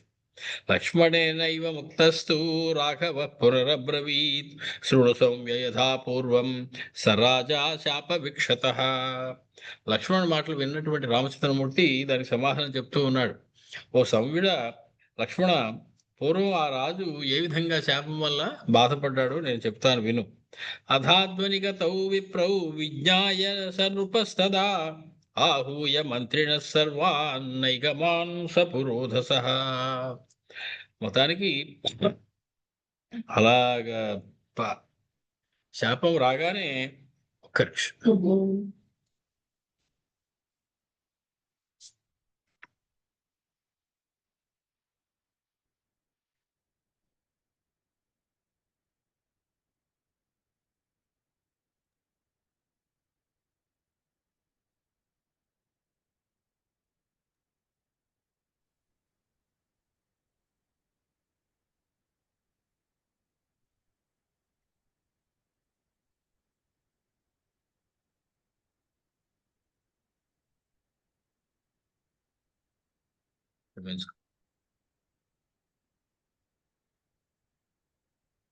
అథాధ్వనిగతౌ విప్రౌ విజ్ఞాయ సనృపస్తదా ఆహూయ మంత్రిణ సర్వాన్ నైగమాన్ సపురోధసః. మొత్తానికి ఆ రకంగా ఆ ప్రజలని పాలించేటువంటి నృగమహారాజు ఆ ఆ బ్రాహ్మణులిద్దరినీ కూడా ఆ శాపం ఇచ్చేసి వెళ్ళిపోతున్నారు అని తెలుసుకున్నటువంటి వాడై మంత్రులందరినీ కూడా పిలిచి, పురోహితులందరినీ కూడా పిలిచి, నైగమాన్ నిగమము బాగా తెలిసినటువంటి వాళ్ళందరినీ కూడా పిలిచి, అంటే ధర్మశాస్త్రాన్ని బాగా తెలిసినటువంటి వాళ్ళు, వేదాంగవేత్తలు, మంత్రులు, పురోహితులు వీళ్ళందరినీ పిలిచి ఆ తానువాచ నృగో రాజా సర్వాశ్చ ప్రకృతిస్తదా దుఃఖేన సుసమావిష్టః శ్రూయతాం మే సమాహితైః. దుఃఖంతో కళ్ళనీళ్లు వచ్చేస్తూ ఉన్నాయి నృగమహారాజుకి. ఎంత పొరపాటు చేశాను, దానికి ఎంత శాపాన్ని నేను అనుభవించవలసి వస్తూ ఉన్నది అని బాధపడుతూ ఉన్నవాడై వాళ్ళందరికీ చేతులెత్తి నమస్కరించి వారితోటి ఈ రకంగా చెప్తూ ఉన్నాడు మృగమహారాజు. నారద పర్వతశ్చైవ మమ దత్వా మహద్భయం గతౌ త్రిభువనం భద్రౌ వాయుభూతావనిందితౌ. వచ్చినటువంటి వాళ్ళు బాగా తేజస్సుతో ఉన్నటువంటి ఇద్దరు బ్రాహ్మణులు అని మీరు అనుకుంటున్నారు కదా? కాదయ్యా. ఆ వచ్చినటువంటి వారు ఎవరు అంటే నారద పర్వతశ్చైవ, మంగళప్రదులైనటువంటి, ఎటువంటి నింద లేనటువంటి మహాపుణ్యాత్ములైనటువంటి ఋషులైనటువంటి నారద మహర్షి, అతని మిత్రుడు పర్వతుడు కూడా ఆ ఈ రకంగా ఈ వేషంలో వచ్చి నాకు ఇటువంటి శాపాన్ని ఇచ్చి వెళ్ళారయ్యా. కాబట్టి ఆ నారద ప్రతిమావేతౌ మమ దత్వా మహద్భయం యుభౌ యాతౌ ద్విజశ్రేష్టౌ దేవభూతౌ మహాత్ముని. నారదుడు పాఠాంతరం ఏం చెప్తుందంటే, నారదుడు లేదా నారదుడు వంటి ఇద్దరు ఋషులు, దేవర్షులు వాళ్ళు ఈ వేషాల్లో వచ్చి నన్ను పరీక్ష చేయడానికి వచ్చారు. నేను ఎంత బాగా పాలిస్తున్నానో చూడడానికి, ప్రజల మీద నాకు ఎంతటి ఉపాసనా దృష్టి ఉందో, ఎంతటి మక్కువ ఉందో తెలుసుకుందామని వచ్చారు. వాళ్ళు ఈ పరీక్ష చేసి ఆ ఈ ఈ శాపాన్ని నాకు ఇచ్చి వెళ్ళిపోయారయ్యా. కుమారోయం వసుర్నామా సచేహాద్యాభిషిచ్యతాం శుభ్రం యత్ సుఖ సంస్పర్శం క్రియతాం శిల్పిభిర్మమ. మొత్తానికి నా కుమారుడైనటువంటి వసువుని పిలిపించండి, వెంటనే అతన్ని రాజాభిషిక్తుడిని చేస్తాను. నా కోసం ఒక గొయ్యి ఒకటి ఏర్పాటు చేయించండి, శిల్పుల్ని తెప్పించి ఒక గొయ్యి ఒకటి ఏర్పాటు చేయించండి. నేను అందులో కొన్ని వేల సంవత్సరాలు గడపవలసి ఉన్నది, మీ ఎవరికి కనపడకుండా. యత్రాహం సంక్షయిష్యామి శాపం బ్రాహ్మణ నిశ్రుతం వర్షఘ్నమేకం స్వభ్రంతు హిమఘ్నమపరం తథా గ్రీష్మఘ్నంతు సుఖస్పర్శం ఏకం కుర్వంతు శిల్పినః. నాకు వర్షంలో తడవకుండా ఉండేలాగా, చలి వలన బాధ ఉండకుండా ఉండేలాగా, వేడి ఎక్కువగా ఎండాకాలంలో వేడి ఎక్కువగా ఉండకుండా ఉండేలాగా 3-4 గోతులు నిర్మించి ఏర్పాటు చేయించండి శిల్పుల చేత. కాబట్టి నా ప్రాణాలు పోతాయేమో నా భయం ఉన్నది. ఆ వాసుదేవుడు అవతారం ఎత్తి వచ్చేదాకా విష్ణుమూర్తి నేను బ్రతికి ఉండవలసి ఉన్నది. కాబట్టి మీరేం చేస్తారంటే 4 గోతులు తీయించండి. ఒక చల్లగా వానకు తగలకుండా ఉండడానికి ఒకటి, చల్లగా ఉండడానికి ఒకటి, వేడిగా ఉండడానికి ఒకటి, ఇలాగా శీతాకాలం వేడిగా ఉండే గొయ్యలు, వేసవికాలం చల్లగా ఉండేటువంటి గోతులు, ఈ 4 గోతులు పక్కపక్కన తీయించి నాకు ఏర్పాటు చేయించండి. ఫలవంతశ్చ ఏ వృక్షాః పుష్పవచ్చశ్చ యా లతాః విరోప్యంతాం బహువిధాశ్ఛాయావంతశ్చ గుల్మినః. ఆ గొయ్యి దగ్గర అనేకమైనటువంటి ఫలములతో కూడినటువంటి, పుష్పములతో కూడినటువంటి లతలు, గుల్మములు ఉండేలాగా, నీడ వచ్చేలాగా బాగా మొక్కల్ని పెంచండి. ప్రియతాం రమణీయం చ స్వభ్రాణాం సర్వతో దిశం సుఖమత్ర వసిష్యామి యావత్ కాలస్య పర్యయః. ఎన్నాళ్ళు ఉండాలో నాకు తెలీదు. ఎన్ని వేల సంవత్సరాలు నేను అలాగే అందులో ఉండాలో నాకు తెలియదు. ఉన్నన్నాళ్ళు మాత్రం నేను సుఖంగా ఉండేలాగా ఆ చుట్టుపక్కల అన్నీ కూడా కాస్త చెట్లు, మొక్కలు వేపించి అందంగా ఉండేలాగా తీర్చిదిద్దండి. పుష్పాణి చ సుగంధీని క్రియంతాం తేషు నిత్యశః పరివార్య యథా మే స్యుః అధ్యర్థం యోజనం తథా. నేను ఉండేటువంటి ఆ గోతి చుట్టూ కూడా 1.5 యోజనాలు దూరం అంతా కూడా అన్ని వైపులా నిత్యము కూడా సుగంధంతో కూడినటువంటి పుష్పాలు ఉండేటువంటి ఏర్పాటు ఒకటి చేయించండి. ఏవం కృత్వా విధానం సా సన్నివేశ్య వసుం తథా ధర్మనిత్య ప్రజాపుత్ర క్షత్రధర్మేణ పాలయ ప్రత్యక్షం తే యథాశాపో ద్విజాభ్యాం మయి పాలితః నరశ్రేష్ఠ సరోషాభ్యాం అపరాధే అపి తాదృశే. కుమారుని పిలిచాడు. ఆ వసువు అనేటువంటి కుమారుడికి పట్టాభిషేకం చేశాడు. చేసి, నువ్వు ఎప్పుడూ కూడా ధర్మాన్ని పాలిస్తూ ధర్మంగా ఉండు, ప్రజలని పుత్రులుగా క్షత్రధర్మంతో నువ్వు పాలన చేస్తూ ఉండాలి. ప్రత్యక్షంగా నువ్వు చూసావు, రాజు సరి అయినటువంటి పాలన చేయకపోతే ఎటువంటి శాపం తగులుతుందో. కాబట్టి నా చేత పాలించబడేటువంటి బ్రాహ్మణుల యొక్క విషయంలో, నా ప్రజల విషయంలో నేను ప్రమత్తుడనై ఉన్నాను. వారిని నేను పట్టించుకోలేదు. కాబట్టి నాకు ఇంతటి దారుణమైనటువంటి శాపం జరిగింది. కాబట్టి మా కృతాస్త్వనుసంతాపం మత్కృతే హి నరర్షభ. నాన్నగారికి ఇలా అయిందే అనేటువంటి బాధను నువ్వేమి పెట్టుకోకు. నా కోసం నువ్వేమి దుఃఖించవద్దు, ఏమీ బాధపడవద్దు. కృతాంత కుశల పుత్ర ఏనాస్మి వ్యసనీకృతః. దైవం యొక్క నిర్ణయం ఎలా ఉంటుందో చెప్పలేము కదయ్యా. దైవం ఈ రకంగా నా జీవితాన్ని నిర్ణయించినప్పుడు నేను కళ్ళు మూసుకుని ఆ రకంగా తల ఉంచుకుని ఆ సమయం అయ్యే వరకు నేను తల ఉంచుకుని ఉండడం తప్ప నాకు ఇంకొక మార్గం లేదు. దైవ నిర్ణయాన్ని ఎవరు కూడా కాదనలేరు. ప్రాప్తవ్యా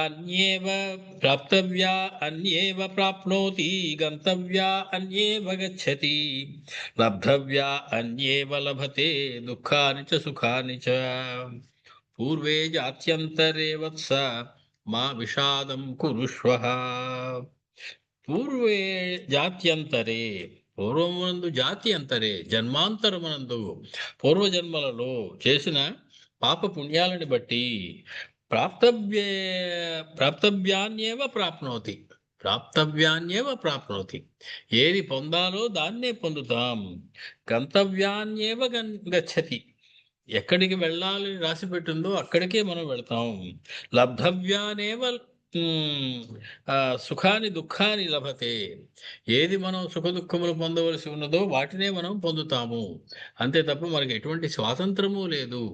నాకు ఇంకా ఎక్కువ సుఖాలు కావాలని కోరితే వచ్చేయు, నాది దుఃఖం పోవాలంటే పోకపోవచ్చు వెంటనే. అంతకు ముందు జన్మల్లో చేసినటువంటి పాపపుణ్యములను అనుభవించడమే ఈ జన్మలో మనం చేస్తున్నటువంటి వ్యవహారం. కాబట్టి సంచితమైనటువంటి పుణ్యముల యొక్క ఫలవాన్ని మనం ఇక్కడ అనుభవించి ఉండాలి. ప్రాప్తవ్యాన్యేవ ప్రాప్నోతి గంతవ్యాన్యేవ గచ్చతి. ఏది పొందాలో అదే పొందుతాం, ఎక్కడికి వెళ్ళాలో అక్కడికే వెళ్తాం. ఏది సుఖ దుఃఖాలు పొందాలో ఆ సుఖ దుఃఖాన్ని అనుభవిస్తాం. ఏవ ముక్తా నృగః తత్ర సుతం రాజా మహాయశాః స్వభ్రం జగామ సుకృతం వాసాయ పురుషర్షభ. మొత్తానికి కుమారుని పట్టాభిషేకం చేసి అతనికి చెప్పవలసినటువంటి బుద్ధులన్నీ కూడా నేర్పించి, ఏ రకంగా తన గురించి దుఃఖించవద్దు అని చెప్పి అతన్ని ఊరడించి తనకి శిల్పులు ఏర్పాటు చేసినటువంటి ఒక గోతిలోకి వెళ్ళిపోయాడు మృగమహారాజు. ఏవం ప్రవిశ్యైవ నృపః తదానీం స్వభ్రం మహారత్న విభూషితం యత్తత్ సంపాదయామాస తదా మహాత్మా శాపం ద్విజాభ్యాం హి వృషా విముక్తం. ఏవం ప్రవిశ్యైవ నృపస్తదానీం శుభ్రం మహారత్న విభూషితం తత్ సంపాదయామాస తదా మహాత్మా శాపం ద్విజాభ్యాం హీరుషా విముక్తం. మొత్తానికి ఆ రకంగా మహాత్ముడైనటువంటి మహాధార్మికుడైనటువంటి వాడైనటువంటిని ఆ మహారాజు మిక్కిలి రత్నములతో అలంకరించబడినటువంటి ఒక గొయ్యి తయారు చేసి పెట్టారు మహారాజు కాబట్టి. ఆ గోతిలో ఆ ఇద్దరు బ్రాహ్మణులు కోపంతో ఇచ్చినటువంటి ఆ శాపాన్ని అనుభవించడానికి ఆ గోతిలోకి వెళ్ళిపోయాడు. ఏషేతే మృగశాపస్య విస్తరో అభిహితో మయా యజ్ఞస్య శ్రవణే శ్రద్ధా శృణుష్వ ఆహ ఇహ అపరాం కథాం. ఇదయ్యా మహారాజు కథ. ఆయనకి శాప విమోచనం అప్పుడే అవ్వదు. రామావతారం పూర్తి అవ్వాలి, కృష్ణావతారం రావాలి. అప్పటిదాకా మహారాజుకి ఆ తొండ రూపంలోనే ఉండవలసి ఉన్నది.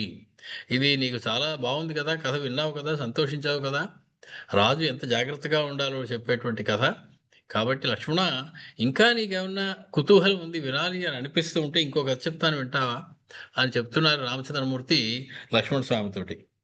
ఏవ ముక్తస్థు రామేణ సౌమిత్రి పునరబ్రవీత్ తృప్తి ఆశ్చర్యభూతానాం కథానాం నాస్తి మే నృప.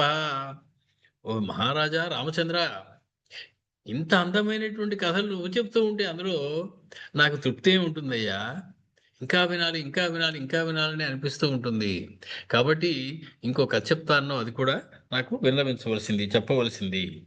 లక్ష్మణేనైవ ముక్తస్తు రామః ఇక్ష్వాకునందనః కథాం పరమధర్మిష్ఠాం వ్యాహర్తుం ఉపచక్రమే. మొత్తానికి లక్ష్మణుడు ఇలా పలకగానే ఇక్ష్వాకు వంశ కులదీపుడు అయినటువంటి రామచంద్రమూర్తి అత్యంత ధర్మ సంహితమైనటువంటి మరొక కథ చెప్పడానికి ఉపక్రమిస్తూ ఉన్నాడు. ఆసీద్ రాజా నిమిర్నామ ఇక్ష్వాకూణాం మహాత్మనాం పుత్రో ద్వాదశమో వీర్యే ధర్మే చ పరినిష్ఠితః. ఇక్ష్వాకులలో 12వ వాడైనటువంటి వాడు. ఇక్ష్వాకుల యొక్క వంశం ఎలా మొదలైందంటే అవ్యక్తం దగ్గర మొదలైందని చెప్తారు మహర్షి. అవ్యక్తము, బ్రహ్మ, మరీచి, కాశ్యపుడు, ఇలాగా కాశ్యప సుతుడైనటువంటి ఆ సూర్య భగవానుడు, అలాగా చెప్తూ వస్తారు. అలా వాటిలో 12వ వాడైనటువంటి వాడు నిమి చక్రవర్తి. అతని పేరు మీదే నిమిషము అనేటువంటి పదం వచ్చింది. ఆ నిమి 12వ వాడిది ఇక్ష్వాకు మన వంశంలో. అతడు మహావీరుడు, ధర్మేచ పరినిష్ఠిత, ధార్మికుడు, ధర్మిష్ఠుడు, ధర్మంలో స్థిరంగా ఉండేటువంటి వాడు.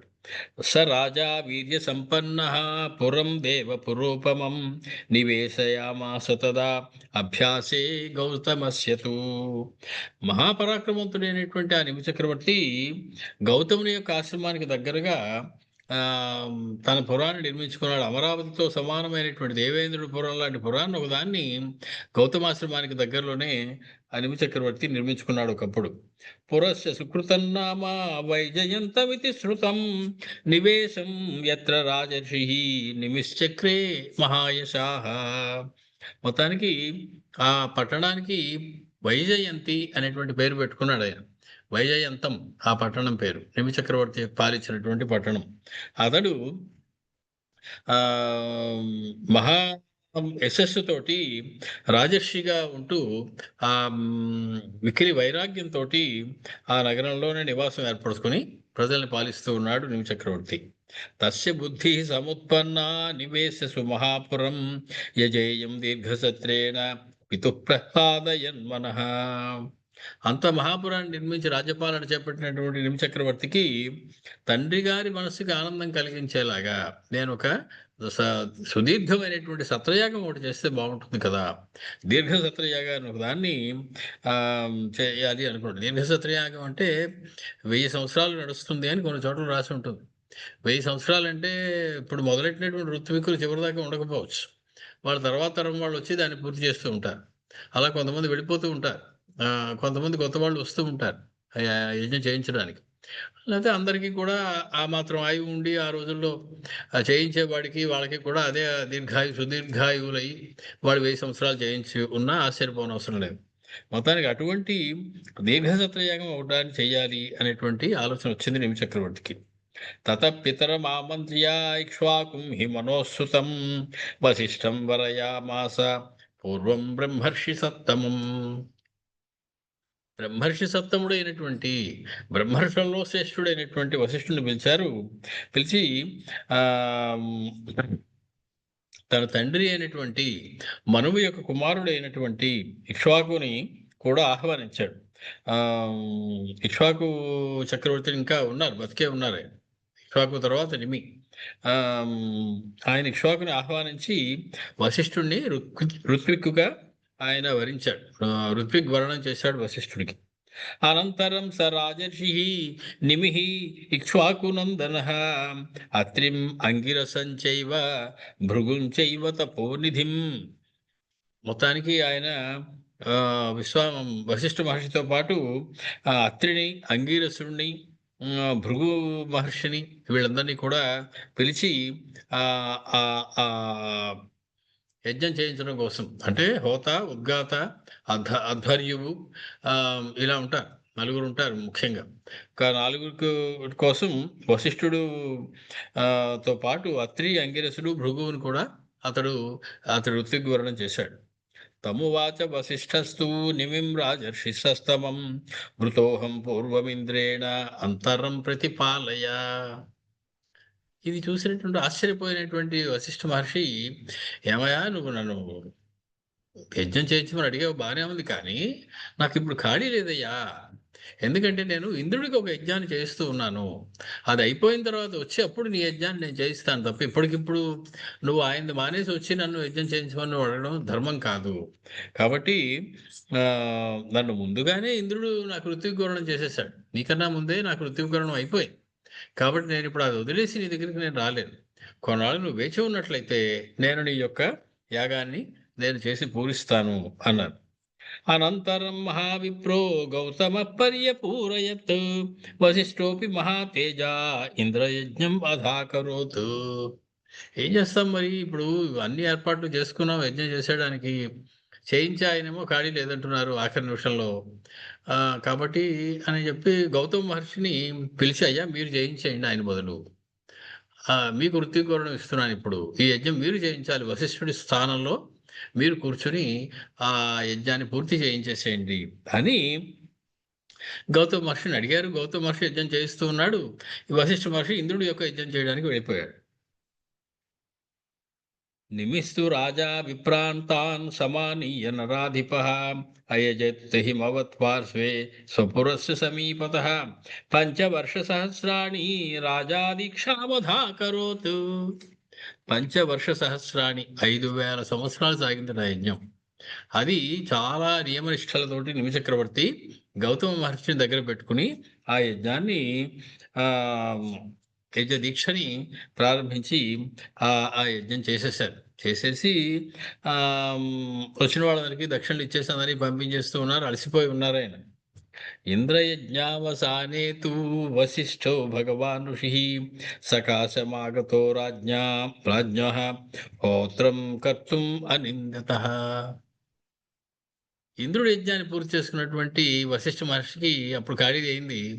ఆయన గబగబా వచ్చాడు, ఈయన కూడా యజ్ఞం చేసిద్దాం, పాపం అడిగారు ఆయన నన్ను, పైగా ఋత్విగ్వరణం కూడా ఇచ్చారు నాకు అని వచ్చి చూసేటప్పుడు ఆశ్చర్యపోయాడు వశిష్ఠ మహర్షి.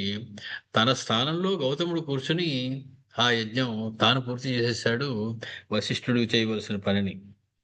తదంతరమధాపశ్యద్ గౌతమేనాభిపూరితం కోపేన మహతావిష్టో వశిష్ఠో బ్రాహ్మణసుతః స రాజ్ఞో దర్శనాకాంక్షీ ముహూర్తం సముపావిశత్. మొత్తానికి చాలా కోపం వచ్చింది వశిష్ఠ మహర్షికి. నన్ను పిలిచి యజ్ఞం చేయిస్తావా అని అడిగి, నేను అలాగే చేయిస్తాను, కానీ ప్రస్తుతం ఖాళీ లేదు, నేను వచ్చేదాకా ఆగు అని చెప్పి వెళ్ళినప్పుడు ఆగకుండా నా స్థానంలో గౌతమ మహర్షిని కూర్చోబెట్టి యజ్ఞాన్ని పూర్తి చేసేసాడు అని చెప్పి కోపంతో ఇతన్ని కలిసి ఇతనితో మాట్లాడి వెళ్ళాలి అని చెప్పి అక్కడే కూర్చుని ఉన్నాడు. తస్మిన్ అహని రాజర్షి నిద్రయా అపహృతో భృశం. యజ్ఞం పూర్తి చేసి చేసి చేసి అందరూ అభిసులు వేసి వేసి వేసి ఆ ధూమాన్ని పీల్చి పీల్చి పీల్చి అలసిపోయినటువంటి ఆ నిమి చక్రవర్తి నిద్రలో ఉన్నాడు. ఆ సమయంలో ఒళ్ళు తెలియనటువంటి నిద్రలో ఉన్నాడు. తతో మన్యుః వసిష్ఠస్య ప్రాదురాసీత్ మహాత్మనః అదర్శనేన రాజర్షేః వ్యాహర్తుం ఉపచక్రమే. ఎంతసేపు కూర్చుని ఉన్నా వశిష్ఠ మహర్షి నిమిషచక్రవర్తి దర్శనం అవటం లేదు. ఆయనకి కోపం వచ్చేస్తూ ఉన్నది వశిష్ఠ మహర్షికి. మొదటి తప్పు నేను చేయిస్తానంటే ఆకపోవడం. రెండో తప్పు తొందరపడి గౌతముడి చేత యజ్ఞం పూర్తి చేయించుకోవడం. మూడో తప్పు నేను వెనక్కి వచ్చిన తర్వాత కూడా వెంటనే నన్ను కలవడానికి రాకుండా ఏదో సాకు చెప్పడం. నిద్రపోతున్నాడని అందరూ కబుర్లు చెప్తున్నారు. అలసిపోయాడండి, నిద్రపోతున్నాడండి అని. ఆయనకి వెంటనే ఇలా అన్నారాయన. యస్మాత్ త్వమన్యం మృతవాన్ మామవజ్ఞాయ పార్థివ చేతనేన వినా భీతో దేహస్తవ భవిష్యతి. నన్ను అవమానించావయ్యా నిమిషచక్రవర్తి నువ్వు. నువ్వు యజ్ఞం చెయ్యాలని నన్ను పిలిచి ఋత్విగ్వరణం చేసేసి, నేను ఉండండి కాసేపు ఆగండి అని చెప్పైతే కూడా వినకుండా వేరే వారిని మళ్ళీ ఋత్విగ్గా వరించి యజ్ఞాన్ని పూర్తి చేసావు. కాబట్టి నీ దేహం చైతన్యం లేకుండా పోగాక. నువ్వు బ్రతికే ఉంటావు, కానీ నీ మెదడు పనిచేయదు. పరిపూర్ణమైనటువంటి నిశ్చేతనమైనటువంటి స్థితిలోకి వెళ్ళిపోతావు. తత ప్రబుద్ధో రాజా తు శృత్వా శాపముదాహృతం. పరుగు పరుగున వచ్చి అందరూ లేపారు. చక్రవర్తి మహారాజా వశిష్ఠ మహర్షి వచ్చారు, మీ మీద కోపంగా ఉన్నారు. ఆయన చేత చేయిస్తున్నారు కదా ముందు, మధ్యలో ఇదేమిటి తొందరపడిపోయి గౌతమ మహర్షి చేయించేసుకున్నారు మీరు. బ్రహ్మయోని మధోవాచ సంరంభాత్ క్రోధమూర్ఛిత. మొత్తానికి తెలుసుకున్నటువంటి నిమిషచక్రవర్తి పరుగు పరుగున వచ్చాడు వశిష్ఠుడి దగ్గరికి. చూడగానే ఆయనకు కూడా కోపం వచ్చింది. వశిష్ఠుడికి ఆయన మీద ఎలా కోపం వచ్చిందో నిమిషచక్రవర్తికి కూడా వశిష్ఠుడి మీద కోపం వచ్చింది. అజానతః శయానస్య క్రోధేన కలుషీకృతః ఉక్తవాన్ మమ శాపాగ్నిం యమదండమివాపరం. అరే, నేను కాసేపు నిద్రపోతున్నా అంటే నువ్వు కాసేపు ఆగలేకపోయావే. బ్రాహ్మణుడు అన్నవాడికి అంత కోపం ఏమిటయ్యా? మా క్షత్రియులే మించిపోయావు నువ్వు క్రోధంలోను. అంత కోపం, అంత యమదండంలాంటి శాపం ఇచ్చేస్తావు నాకు అంత చిన్న దోషానికే. తస్మాత్ తవాపి బ్రహ్మర్షే చేతనేన వినా కృతః దేహః సరుచిర ప్రఖ్యో భవిష్యతి న సంశయః. శాపం ఇవ్వడం నీ ఒక్కడికే కాదు, నాకు వచ్చయ్యా అన్నాడు నిమిషచక్రవర్తి. అంతటి తపస్సు చేసేవారు రాజులు. ఆయన చేత్తో నీళ్ళు తీసుకుని వశిష్ఠ మహర్షికి శాపం ఇచ్చాడు. నేను ఎలాగ చైతన్యం లేకుండా పడి ఉంటాను, నువ్వు కూడా అదే విధంగా చైతన్యం లేకుండా అయిపో అని శాపం పెట్టాడు వశిష్ఠ మహర్షికి నిమిషచక్రవర్తి. ఇతి రోషావశాదుభౌ తదానీం అన్యోన్యం శపితో నృపద్విజేంద్రౌ సహసైవ బభూవతుర్విదేహౌ తత్తుల్యాధిగత ప్రభావవంతౌ. మొత్తానికి సమానమైనటువంటి తపశ్శక్తి, సమానమైనటువంటి ప్రభావం కలిగినటువంటి ఆ వశిష్ఠ మహర్షి నిమిషచక్రవర్తి కూడా ఒకరినొకరు శపించుకుని వెంటనే దేహాలు లేని వాళ్ళు అయిపోయారు. అంటే పూర్తిగా నిశ్చైతన్యంతో కూడిన వాళ్ళు అయిపోయారు అని చెప్పి రామచంద్రమూర్తి కథ చెప్పారు లక్ష్మణస్వామికి. రామస్య భాషితం శ్రుత్వా లక్ష్మణః పరవీరః ఉవాచ ప్రాంజలిర్భూత్వా రాఘవం దీప్తతేజసం. తేజస్తో వెలిగిపోతున్నటువంటి రామచంద్రమూర్తితోటి శత్రు సంహారకుడైనటువంటి లక్ష్మణస్వామి రెండు చేతులు జోడించి నమస్కరించి ఇలా మాట్లాడుతున్నారు. నిక్షిప్య దేహౌ కాకుత్స కథం తౌ ద్విజపార్థివౌ పునర్దేహేన సంయోగం జగ్మతుః దేవసమ్మతౌ. రామచంద్ర, ఒకరినొకరు ఆ రకంగా శపించుకుని దేహము లేని వారైపోయినటువంటి వారిద్దరూ తిరిగి చైతన్యవంతమైనటువంటి తమ దేహాన్ని ఎలా పొందారు? లక్ష్మణేనైవ ముక్తస్తు రామః ఇక్ష్వాకునందనః ప్రత్యువాచ మహాతేజ లక్ష్మణం పురుషర్షభః. పురుషశ్రేష్ఠుడైనటువంటి రామచంద్రమూర్తి లక్ష్మణుడు అడిగినటువంటి ఆ ప్రశ్నకి చిన్న చిరునవ్వుతోటి ఆయనకి సమాధానం చెప్పాడు. తౌ పరస్పర శాపేన దేహమృత్సృజ్య ధార్మికౌ అభూతాం నృప విప్రర్షి వాయుభూతౌ తపోధనౌ. మొత్తానికి ధార్మికులైనటువంటి వాళ్ళు కాబట్టి వాళ్ళిద్దరూ ఒకరి చేత ఒకరు శపింపబడినప్పటికీ కూడా దేహాన్ని విడిచిపెట్టేసిన వారై కేవలము వాయు రూపంలో ఉండిపోయారు. దేహం కూడా కనపడటం లేదక్కడ. వాయు రూపంలోనే వాళ్ళ ఉనికి ఉన్నది. మహామునులే వాళ్ళిద్దరూ కూడా తపస్సులు చేసుకున్నారు. అశరీరః శరీరస్య కృతే అన్యస్య మహామునిః వసిష్ఠస్తు మహాతేజాః జగామ పితురంతికం. శరీరం లేనటువంటి వశిష్ఠ మహర్షి ఆహ్, మరి యొక్క శరీరం ప్రసాదించమని తన తండ్రి దగ్గరికి వెళ్ళారు. తండ్రి ఎవరు? వశిష్ఠ మహర్షికి అంటే బ్రహ్మదేవుని యొక్క పుత్రుడు వశిష్ఠ మహర్షి. కాబట్టి అందుకే రాముల వారికి వశిష్ఠుడు పేరు పెట్టినప్పుడు మహా ఆనందపడిపోయారు అని చెప్పుకుంటారు. ఎందుకు ఆనందపడిపోయారంటే బ్రహ్మగారి తండ్రి విష్ణుమూర్తి. బ్రహ్మగారి కొడుకు వశిష్ఠ మహర్షి. వశిష్ఠ మహర్షి విష్ణుమూర్తికి పేరు పెడుతూ ఉన్నాడు. రామ అనేటువంటి పేరు. అంటే మనవడు తాతకి పేరు పెట్టడం అనేది సృష్టిలో ఎప్పుడూ జరగలేదు. అందుకని ఆయన పరమ సంతోషంతోటి ఈ కీర్తి నాకే దక్కింది కదా! అని ఆనందపడిపోయాడు. రామచంద్రమూర్తికి పేరు పెట్టేటప్పుడు వశిష్ఠ మహర్షి. వాల్మీకి మహర్షి చెప్తారు. చాలా ఆనందంతోటి పేరు పెట్టాడు రామచంద్రమూర్తికి. ప దశరథుని పెద్ద కుమారుడికి రామ అని. అంటే మామూలుగా పురోహితుడు మన ఇళ్ళలో నామకరణానికి వచ్చినప్పుడు ఏం పెద్ద ఆనందపడిపోరు. పేరు పెట్టడానికని దానికి మామూలుగా వచ్చి చేస్తారు. వాళ్ళ పని చేసుకొని దక్షిణ తీసుకొని వెళ్తారు. ఇక్కడ వశిష్ఠ మహర్షి మిక్కిలి ఆనందంతోటి ఆ పేరు పెట్టాడు. ఆ ఆనందానికి కారణం ఇది. జగదోద్ధారకుడైనటువంటి ఆ రామచంద్రం ఆ విష్ణుమూర్తికి తాను ఒక పేరు ఆలోచించి పెట్టవలసినటువంటి సమయం వచ్చింది. ఆ అవకాశం తనకొచ్చింది. వశిష్ఠుడికి పేరు ఎవరు పెట్టారయ్యా అంటే వశిష్ఠుడు. రా దశరథుడి పెద్ద కుమారుడికి పేరు ఎవరు పెట్టారంటే వశిష్ఠుడు అనే మాట కీర్తి నిలిచిపోయింది సృష్టిలో. కృష్ణుడికి ఎవరు పేరు పెట్టారు అంటే గర్గుడు. గర్గ మహర్షి. కాబట్టి ఆ పేరు నిలిచిపోయాయి. వీరిద్దరికీ పేర్లు పెట్టినటువంటి వాళ్ళు సామాన్యులు కాదు. మహర్షులు. కాబట్టి అటువంటి మహర్షి తన తండ్రి అయినటువంటి బ్రహ్మగారి దగ్గరికి పరిగెత్తాడు. ఏమయ్యా! నిమి చక్రవర్తి నాకు శాపం ఇచ్చేసాడయ్యా బాబు! దేహం పోయింది. తండ్రి అనేటువంటి వాడు దేహప్రదుడు. ఒక జీవికి దేహం ఎవరి దగ్గర నుంచి వస్తుందంటే తండ్రి దగ్గర నుంచి వస్తుందంట. కాబట్టి మళ్ళీ తండ్రి దగ్గరికెళ్ళాడు. "అయ్యా! నువ్విచ్చిన దేహం పోయిందయ్యా బాబు! మళ్ళీ ఇంకో దేహాన్ని నాకు కాస్త ఇవ్వగలవా?" అని తండ్రిని అడగడానికి వెళ్ళాడు బ్రహ్మదేవుడి దగ్గరికి. సోऽభివాద్య తతః పాదౌ దేవదేవస్య ధర్మవిత్ పితామహమథోవాచ వాయుభూత ఇదం వచః. వాయువుతో సమానమై ఉండి ఎక్కడా కనపడకుండా ఉన్నటువంటి వశిష్ఠ మహర్షి తండ్రి అయినటువంటి బ్రహ్మగారికి నమస్కరించి ఆయనకి పాదాభివందనం చేసి ఇలా పలుకుతున్నాడు. భగవన్ నిమిషాపేన విదేహత్వం ఉపాగమం దేవదేవ మహాదేవ వాయుభూతో అహం అబ్జజ. ఓ పద్మాము నుండి పుట్టినటువంటి బ్రహ్మ, నిమి అనేటువంటి ఒక చక్రవర్తి ఇచ్చినటువంటి శాపం వల్ల నేను ఇలాగ దేహం లేకుండా అయిపోయి వాయువులో కలిసిపోయాను. కాబట్టి ఓ దేవదేవ మహాదేవ సర్వేషాం దేహహీనానాం మహద్దుఃఖం భవిష్యతి. చైతన్యం ఉండి దానికి అనుభవించడానికి తగినటువంటి శరీరం లేకపోతే గనక దానికి పిశాచ బ్రతుకు అని పేరు. కాబట్టి దానికి ఒక రకమైనటువంటి చైతన్యం ఉంటుంది. దుఃఖములు అనుభవించేటువంటి శక్తి ఉంటుంది. కానీ అనుభవించడానికి తగినటువంటి దేహం మాత్రం వాటికి ఉండదు. కాబట్టి దేహము లేకుండా ఉండేటువంటి వాటికి చాలా దుఃఖం కలుగుతూ ఉంటుందయ్యా. లుప్యంతే సర్వకార్యాణి హీన దేహస్య వై ప్రభో.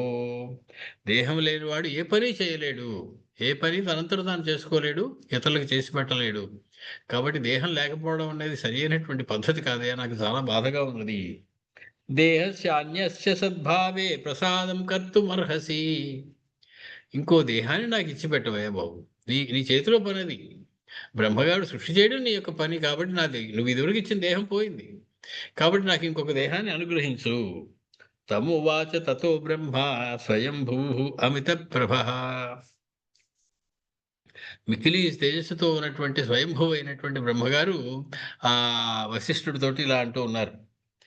మిత్రావరుణజం తేజ ఆవిశత్వం మహాయశః అయోనిజస్త్వం భవితా తత్రాపి ద్విజసత్తమ ధర్మేణ మహతా యుక్తః పునరేష్యసి మే వశం. మొత్తానికి ఒక గొప్ప కీర్తి కలిగినటువంటి వశిష్ఠ మహర్షి, నువ్వు మిత్రావరుణుల యొక్క తేజస్సు చేత జన్మించినటువంటి వాడవు. మైత్రావరుణి అని పేరు ఆయన. కాబట్టి నువ్వు వారి యొక్క తేజస్సులో నువ్వు ప్రవేశించు. మిత్ర, వరుణి వీళ్ళిద్దరి యొక్క తేజస్సులోకి నువ్వు ప్రవేశించు. అక్కడ కూడా నువ్వు వయోజనుడుగానే మళ్ళీ పుడతావు. ఓ ద్విజశ్రేష్ఠుడా! గొప్పదైనటువంటి ధర్మాన్ని చేస్తూ ధ ధర్మరతి కలిగినవాడివై మళ్ళీ నువ్వు నా వద్దకు దేహంతో వద్దువు గాని. ఏవముక్తస్తు దేవేన అభివాద్య ప్రదక్షిణం కృత్వా పితామహం తోర్ణం ప్రయయౌ వరుణాలయం. మొత్తానికి బ్రహ్మదేవుడు ఇచ్చినటువంటి సలహా పట్టుకుని ఆ మిత్రావరుణుల యొక్క తేజస్సుతో పాటు తన తేజస్సు కలిసిపోవాలనేటువంటి కోరికతోటి అతడు వరుణుని యొక్క లోకంలోకి వెళ్ళాడు వశిష్ఠ మహర్షి. తమేవ కాలం మిత్రోపి వరుణత్వం అకారయత్ క్షీరోదేన సహోపేత పూజ్యమాన సురేశ్వర. అదే సమయంలో మిత్రుడు అనేటువంటి వాడు కూడా క్షీర సముద్రంలో లోపల ఉండి దేవతలందరూ తన్ని పూజిస్తూ ఉండగా అతడు వరుణత్వం వరుణ యాగాన్ని ఒకదాన్ని చేస్తూ ఉన్నాడు. ఏతస్మిన్నేవ కాలే తు ఊర్వశీ పరమాప్సరా యదృచ్ఛయా తముద్దేశం ఆగతా సఖిభిర్వృత. ఆ సమయంలో అక్కడికి అప్సరశ్రీ అనేటువంటి ఊర్వశి కూడా తన సఖులతో కలిసి దైవవశం వల్ల దైవ ప్రేరణ చేత అక్కడికి వచ్చింది. తాం దృష్ట్వా రూపసంపన్నాం క్రీడంతీం వరుణాలయే తదా విశత్ పరో హర్షో వరుణం చోర్వశీకృతే. అంత అందమైనటువంటి ఊర్వశిని చూడగానే వరుణుడికి మనసు కొంచెం చలించింది. సతాం పద్మపలాశాక్షీం పూర్ణచంద్ర నిభాననాం వరుణో వరయామాస మైథునాయ అప్సరోవరాం. మొత్తానికి నిన్ను నేను వివాహం చేసుకుంటాను అని చెప్పి వరుణుడు ఊర్వశిని వరించాడు. ప్రత్యువాచ తతస్సాతు వరుణం ప్రాంజలి స్థిత మిత్రేణ అహం మృతా సాక్షాత్ పూర్వమేవ సురేశ్వర. అదేయో నాకు పెళ్ళి అయిపోయిందండి బాబు, మీరు మళ్ళీ నాకు అటువంటి పెట్టకండి, నేను మళ్ళీ పెళ్ళి ఏమిటి? మిత్రుడు నన్ను ఇదివరకే పెళ్లి చేసుకున్నాడు, అతడు నా భర్త, కాబట్టి నేను మీ కోరిక తీర్చలేను, మీరు నన్ను వరించవద్దు అని చెప్పింది వరుణుడితోటి ఊర్వశి. వరుణస్తదబ్రవీత్ వాక్యం కందర్పశర పీడిత ఇదం తేజస్ సముత్ప్రేక్ష్య కుంభేస్మిన్ దేవ నిర్మితే. మొత్తానికి ఎలాగైనా సరే నేను నిన్ను వివాహం చేసుకుందాం అనుకున్నాను కాబట్టి నీతో మర్మహ శరముల చేత పీడింపబడుతున్నటువంటి నేను బ్రహ్మదేవుడు నిర్మించినటువంటి ఈ బంగారు పాత్రలో నా తేజస్సుని అక్కడ ఉంచుతున్నాను. భావముత్సృజ శుశ్రోణి మయిత్వం వరవర్ణిని కృతకామో భవిష్యామి యది నేచ్ఛసి సంగమం. మొత్తానికి ఓ అందమైనటువంటి అప్సర ఊర్వశి, నువ్వు కాసేపు నా మీద మనసు ఉంచుకో చాలు, నా కోరిక తీరిపోతుంది అని చెప్పి వరుణుడు కోరాడు. తస్య తల్లోకనాథస్య వరుణస్య సుభాషితం ఊర్వశీ పరమ ప్రీత శ్రుత్వా వాక్యం ఉవాచ. సరే, ఇదేదో బాగానే ఉంది, వివాహం అక్కర్లేదు, శరీర కలయిక అక్కర్లేదు, నీకు సంతృప్తి కలుగుతుంది అంటున్నావు, ఒక నిమిషం నీ గురించి నన్ను మంచిగా ఆలోచించమంటున్నావు, తప్పేముంది అనుకుంది. ఆవిడ కూడా చెప్పింది, కామమే తద్భవత్వేవం హృదయం మే త్వయి స్థితం భవశ్చాప్యధికం తుభ్యం దేహో మిత్రస్య తు ప్రభో. సరే, అలాగే ఊగాక, నా హృదయంలో నీ గురించి కాసేపు ప్రీతితో ఉంటాను, దేహం మాత్రము నేను మిత్రుడికి సమర్పించాను, నా హృదయాన్ని మాత్రం నేను నీకు సమర్పిస్తున్నాను అన్నది ఊర్వశి. ఊర్వశ్యా ఏవ ముక్తస్తు రేతస్తన్మహదద్భుతం జ్వలదగ్ని సమప్రఖ్యం తస్మిన్ కుంభే అవాసృజత్. మొత్తానికి తన తేజస్ అంతా కూడా ఆ ఒక కుంభంలో నిక్షిప్తం చేశాడు వరుణుడు. ఊర్వశీ త్వం అగమత్తత్ర మిత్రో వయ్యత్ర దేవత. అయిపోయిన తర్వాత ఊర్వశి మళ్ళీ మిత్రుడి దగ్గరికి వచ్చేసింది, తన భర్త అయినటువంటి మిత్రుడి దగ్గరికి. తాంతు మిత్ర సుసంక్రుద్ధ ఊర్వశీ మిదమబ్రవీత్. ఈ తపస్సులు ఉన్న వాళ్ళతో ఇదే గొడవ, జరిగింది, జరుగుతున్నది, జరగబోయేది కూడా తెలిసిపోతూ ఉంటుంది వాళ్ళకి. ఈ మిత్రుడు అనేటువంటి వాడు కూడా మహాతపస్శాలి. ఊర్వశి కాసేపు వరుణుడిని తన మనసులో ఉంచుకుంది, మనసులో ప్రీతితో ఆలోచించింది అనేటువంటి మాట తెలియగానే మిక్కిలి కోపంతోటి ఆ మిత్రుడు మయా అభిమంత్రితా పూర్వం కిమర్థం విశంకిత భావానాన్యాం అన్యం కృతవతి పురుషం దుష్టచారిణి. నన్ను వివాహం చేసుకుని నీ భర్తనైన వాడిని నేనుండగా నువ్వు పరపురుషుడైనటువంటి ఆ వరుణుని గురించి మనసులో కాసేపు చింతన చేశావు. అనేన దుష్కృతేన త్వం మత్క్రోధ కలుషీకృత మనుష్యలోకమాస్థాయ కంచిత్ కాలం నివత్స్యసి. కాబట్టి నువ్వు చేసినటువంటి ఈ అపరాధానికి నువ్వు ఈ దేవలోకాలను విడిచిపెట్టి మానవ లోకంలో కొంతకాలం ఉండాల్సి వస్తుంది. బుధస్య పుత్రో రాజర్షి కాశీరాజ పురూరవాహ తమభ్యాగచ్చ దుర్బుద్ధే సతే భర్త భవిష్యతి. కాశీరాజు అయినటువంటి బుధుని యొక్క పుత్రుడైనటువంటి పురూరవుడు అనేటువంటి ఒక రాజు, పురూరవ మహారాజు, అతడి దగ్గరికి వెళ్ళు, నువ్వు అతడిని భూలోకంలో వివాహం చేసుకోవలసి ఉంటుంది.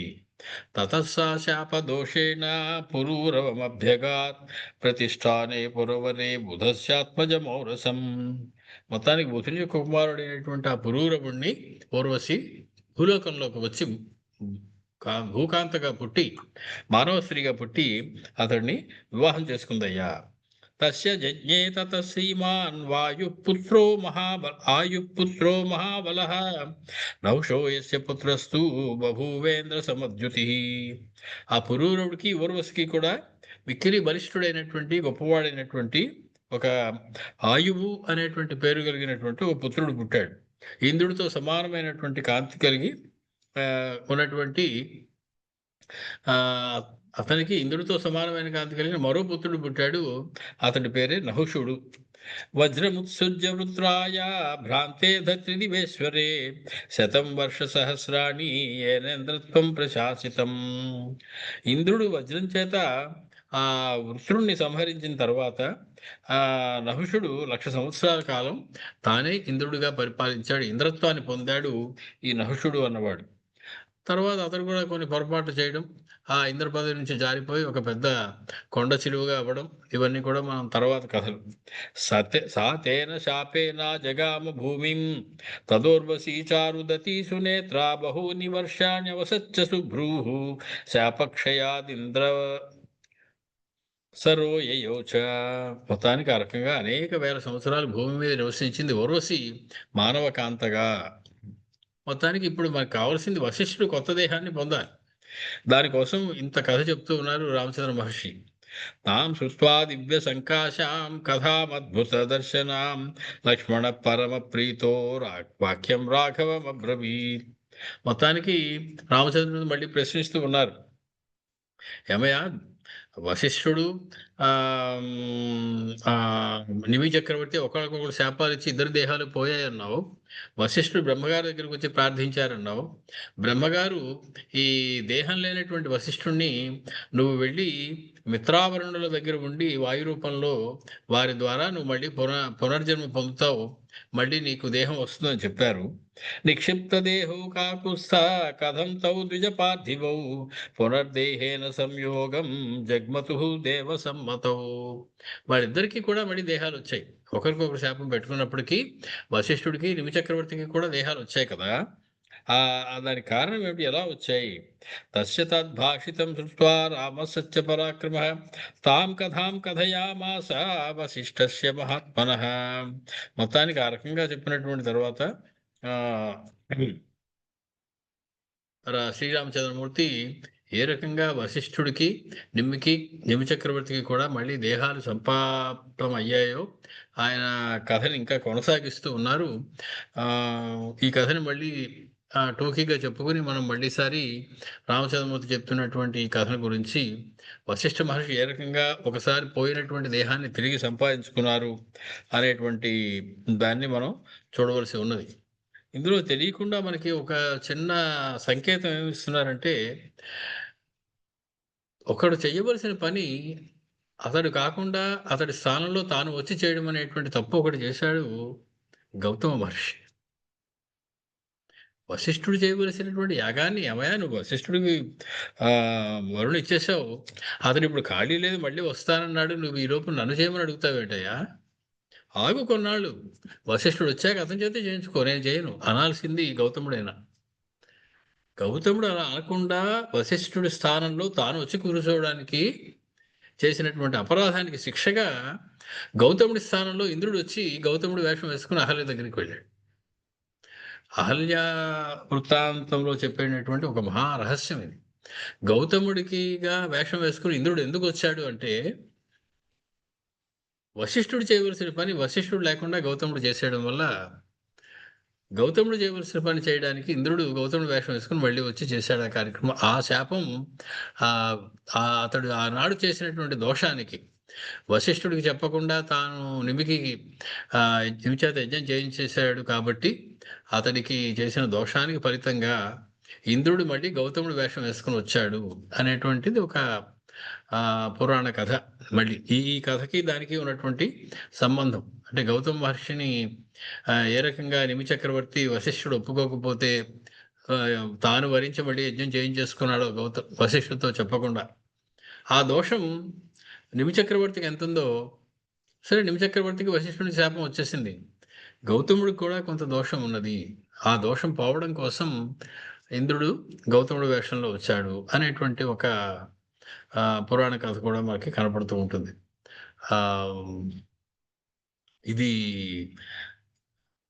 కథలు కథలు కథలు ఒక్కదలోకి ఒక్కదలోకి ఒక్కదలోకి వెళ్ళిపోవడం అనేది మన పురాణ సంప్రదాయం.